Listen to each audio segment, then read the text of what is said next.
Hello and welcome to Africa Today. I am Mike Okwoche. A lot has changed about Africa in the last decade with population explosion, bigger cities and the complexities that come with growth and development.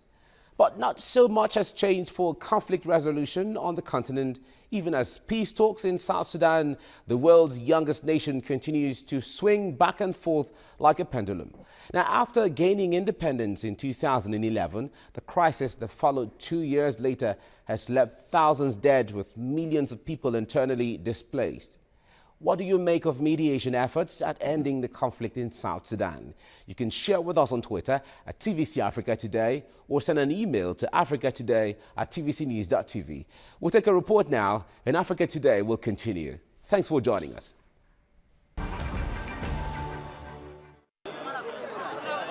More than 10,000 have been killed. Nearly 2 million. It's the youngest country in the world, but South Sudan is groaning under a conflict and facing a possible famine.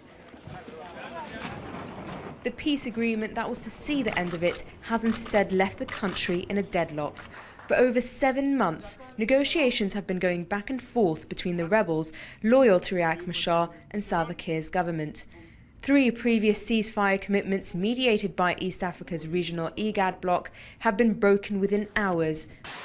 But bringing peace is not a cheap affair. The first 4 rounds of peace talks reportedly cost $17 million, spent mostly on luxury hotels and flights. Dr. Lamagoli, a member of the peace negotiations, says it's worth it if it brings the war to an end. But peace has never been cheap, or has never been less costly. The war is very costly, so to stop it is not also less costly. But we hope that the sooner people arrive at a peace agreement, we can save on the expenses that Oil production has been hit hard since December. Andreas Mobiar says this could cause the economy to crash. And the war is concentrated in the Upper Nile region, which is producing oil. And the conflict has reduced the production of oil in Upper Nile. So there is not actually enough money coming to the government and to the people of South Sudan. South Supreme Airlines is one of them. Tony Jaja, one of the founders of the airline, says they're losing millions of dollars since the start of the conflict and is now used mainly to transport military forces to their bases. The peace agreement needs to commit both parties to programs of institutional reforms and hold them accountable to a democratic process. Otherwise, it would be as good as an agreement to continue the war. Haraz, TVC News, Juba.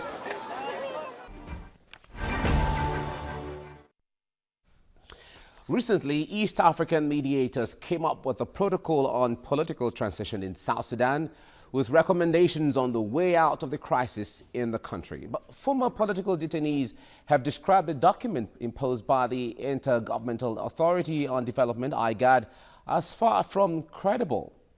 Now, joining us in Africa Today, we have Dr. Dokun Adedeji, an African affairs analyst and a medical doctor by profession. You're welcome to Africa Today. Thank you very much. It's good to see you, really. My pleasure being here. And on Skype, we have Marwan Mortat, a South Sudanese political analyst based in the United Kingdom. Marwan, it's good to have you on Africa Today. I'm delighted to be with you today. Thank you. All right, now let's start it this way. There has been several mediation talks about how to end the crisis in South Sudan, but the way it is, there's still no way forward. There's still no tangible result out of this. Why are they not yielding results? You see, usually what happens in Africa is a tussle for power, and the perquisites of office is rather too much.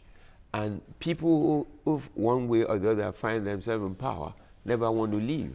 There is no reason, absolutely, why South Sudan should be in the kind of mess that is in. If not for the political ambition of people not considering the people they claim to superintend over.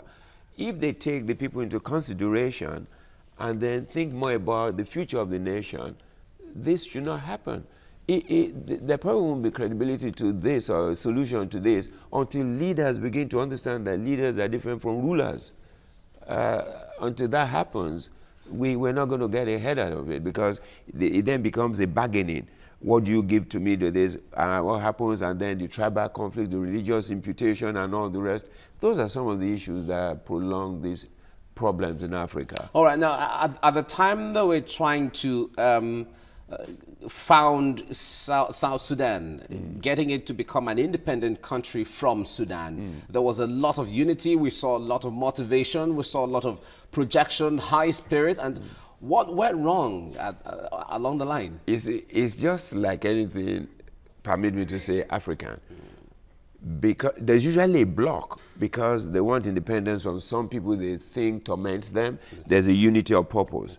But the moment that appears to happen, then everybody begins to remember where they come from and what interests they represent, and then the tussle begins. You will begin to see the tribal imputations, you begin to see religious connotations, and then division starts. And the moment the division comes, there's no end to it. Usually that's the pattern. All right, let's join. Let's have via Skype on Africa Today, Marwan Muatat, now South Sudanese political analyst based in the UK. Marwan, it's good to have you on Africa Today right now. Now, what do you make of mediation efforts by the Intergovernmental Authority on Development in the South Sudan crisis? There hasn't still been a way forward yet. Why is it so? I would really like to agree with my colleague and my partake of this interview, the doctor, for what he's exactly said. I think it's a very typical African pattern here. What we are seeing in South Sudan is really a struggle over power, with very little regard to the ordinary South Sudanese by either of the two blocs, really. And I think that's what the African leaders, the neighboring African leaders presented by IGAD, are finding themselves in. It's a very difficult situation for them to resolve. And actually, it's a very familiar problem for them to resolve. And one of the things that's been said is this model that IGAD has put through as a suggestion for resolving the issue is actually a carbon copy or a very close copy of the deal that was used in Kenya to bring the previously antagonistic sides to cooperate and work on the government of national unity in Kenya. So they're trying to repeat the same thing in Sudan, but the pattern is similar. It's about leaders who would have no qualms of using whatever device available to them to get to power. All right, Marwan, when you say the trends are typical to Africa, like my guest in the studio said, now the issue of power struggle is a worldwide phenomenon. But what's the difference between the dimensions it takes on the African continent and elsewhere in the world? I have a very specific view about this one. I would really like also to hear what other Africans think about it. I think the problem is our governments and our states are not homemade. Africans did not come together to create states of Kenya or South Sudan or Nigeria, for that matter. Our territories are accidents of history, but the real African people, the ethnic groups, are not accidents of history. They are real people with their own histories. And I think what we are what we are struggling with is how to cope within the existing territories that we cannot undo, but at the same time, being the people we were prior to the colonial period. And I think there's been a disturbance, a great disturbance of African civilization and African way of life. And I think that's what we are coping, our communities are coping to resolve and come to terms with the change and live together. Because previously we lived as good neighbors, but we didn't share wealth and power. Okay. And I think it's just going to take its course. I mean, that's my view. And we were hoping from South Sudan that our leaders will learn from the lessons of other Africans who went before us 40 years, 50 years before. But unfortunately, it doesn't look that our leaders have learned either. All right, Marwan, we'll come back to you on that. Now, when we talk about peace talks or negotiations, as the case may be, usually there is a roadmap from from the several peace talks that were held on the account of South Sudan. They signed agreements saying, okay, we're going to accept the conditions and so on, and then it's going to be binding. But when they leave, the status quo remains. Now, what's the difference between that time these peace agreements are signed and then when they go back and then the fight continues? You see, Marwan has said something, and this is typically African, not totally African. It's sometimes on a global scale you see this. Let's take specific case of Nigeria during the Nigerian Civil War. People went to Ghana, Aburi, and they sat down. You see, when it comes to one-on-one, concessions can be given because you sit now with someone who presents his own case and the situation and circumstances, and then it looks credible. But by the time you get back, you need to report back to people that are contending with you for power. Okay. And then they say to you, hey, man, when you agree this, you're only thinking about yourself. Now we're together, we're in this thing together. You need to begin to think about this. Then the man comes and says, oh, I never thought about it that way. And then they go back to totally dismantle what has been agreed. You see, they think that we should just hope for in Africa that we should have more like people like Mandela, people who have a natural tendency towards leadership, people who have a natural tendency towards understanding the dynamics of the socio-economic society. It's not people who are accidental politicians who just come there, ulabalu, just make money, and because people do not come with credentials, do not come with character, and then you begin to see that when it comes to discussion. Something you've agreed to as a gentleman, you leave the table and go back, is a different ball game because people begin to put pressure on you. Why did you agree to this? Did you think about this? Okay, now the man goes back. He's from a certain tribe. And then he's discussing with other people. And then people say, hey, the way you agreed is going to impact on my tribe. But does that mean there hasn't been wide consultations initially before they go for these talks? Otherwise, we expect when you're going to a negotiating table, you would have met your constituents, you have discussed and known all the sides. It's not that they didn't. Okay. What usually happens is interest has subsumed at particular points. Okay. But when it now comes to the sharing bit of it, then they begin to show there's sorry, we didn't think about this. The consultation usually, if 4 people consult, there are still 4 individuals who did not take into cognizance a group that they were coming from, the groups they were coming from. They looked at it as they representing those people and the interests of those people, whereas many of them live in the cities. They don't live with those people. They don't understand their life is like Nigeria. People are in Abuja. They're saying things about states that they've never been, though they are representatives. It's the same pattern you then see on the stage when it comes to peace discussion, resolutions. That's why it never works. And people do not come thinking about tomorrow. I think it was one politician, somebody who said, politicians think about elections. Statesmen think about the future. We don't have statesmen in Africa. That is the major issue we're having. All right, we'll come back to this. Now, while South Sudan's independence from Sudan was won by a United Sudanese People's Liberation Army after decades of war led to a peace agreement in 2005, government and rebel forces have engaged in a brutal military showdown since 2013. We'll go on a quick break, and Africa Today will continue. Stay with us.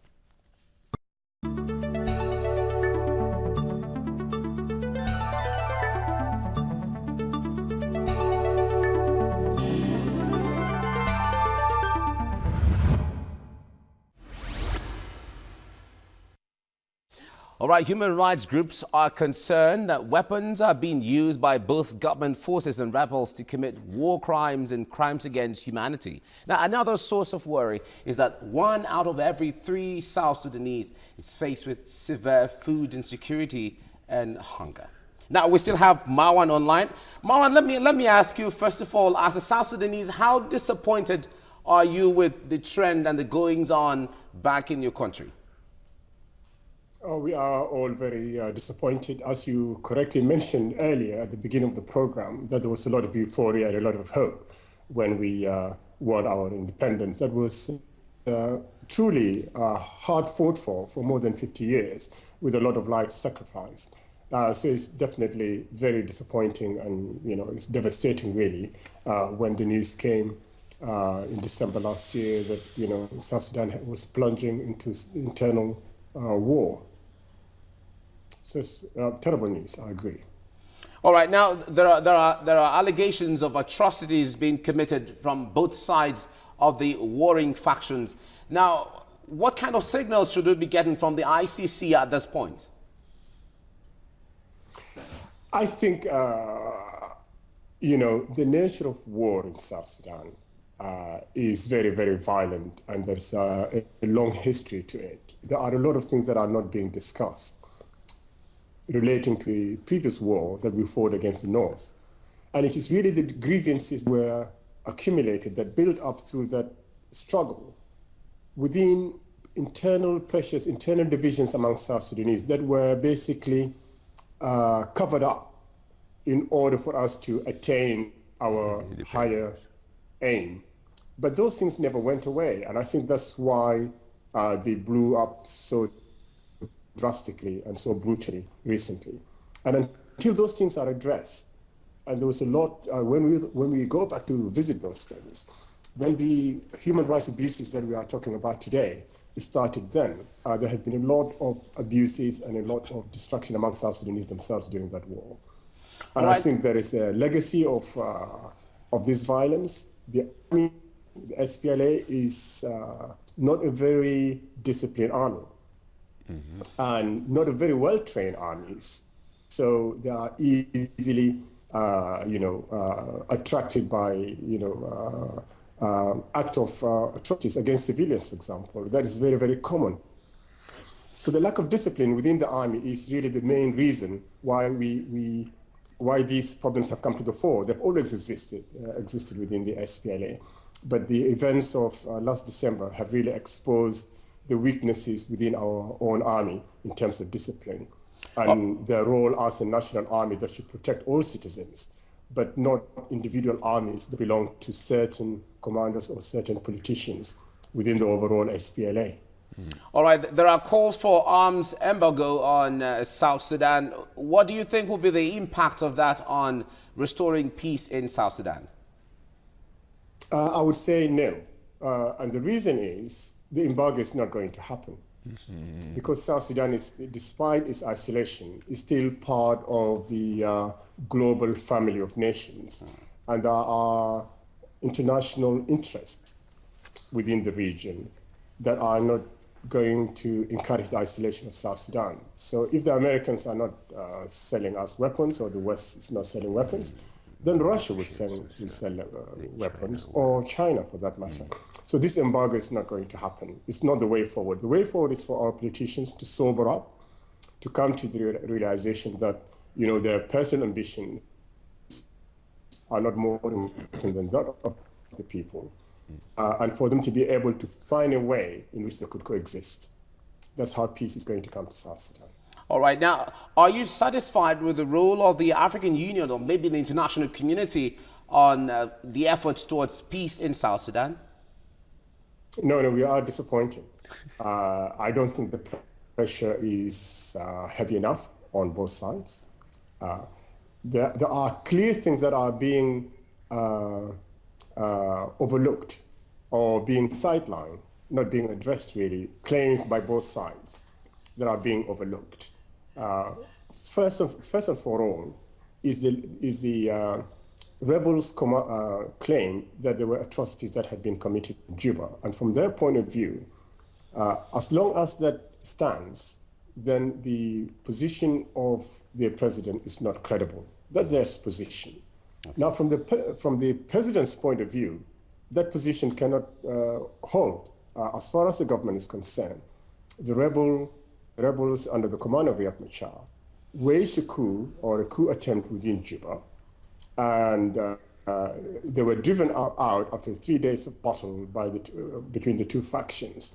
Okay, during that process, many of the civilians died. So basically, what I'm saying is very difficult for the mediators to bridge the gap between the two sides, because the gap is just so wide. All right, Marwan, thank you. Sorry, Marwan, that's the much time can permit us now. Thank you very much for lending a voice on Africa Today. Thank you. Thank you. All right.